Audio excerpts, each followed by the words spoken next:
தொல்காப்பியத்தில் முருக வழிபாடு. தொல்காப்பியத்தில் முருக வழிபாடு என்பது ஒரு முக்கியமான அம்சமாகும். தொல்காப்பிய முருகனை குறிஞ்சி நிலத்தின் கடவுளாகவும் போர் மற்றும் காதலின் கடவுளாகவும் சித்தரிக்கிறது. முருகனை பற்றிய பாடல்கள் அவனது தோற்றம், ஆயுதங்கள் மற்றும் வீரத்தை போற்றுகின்றன.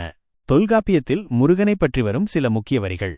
சேயோன் மேய மைவரை உலகம். புறப்பொருள் வெண்பா மாலை. இந்த வரி முருகன் மலைகளில் வாழும் கடவுள் என்று கூறுகிறது. வெறியறி சிறப்பின் வெவ்வாய் வேலன். தொல்காப்பியம் களவியல்.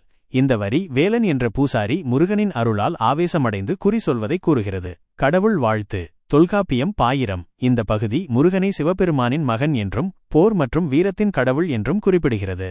இந்த வரிகள் மூலம் தொல்காப்பிய காலத்திலேயே முருகன் வழிபாடு இருந்ததை அறியலாம். மேலும் முருகன் குறிஞ்சி நிலத்தின் முக்கிய கடவுளாகவும் போர் மற்றும் காதலின் கடவுளாகவும் கருதப்பட்டார். தொல்காப்பியத்தில் முருகனை பற்றிய இந்த குறிப்புகள் அக்கால மக்களின் நம்பிக்கைகளையும் வழிபாட்டு முறைகளையும் எடுத்துக்காட்டுகின்றன.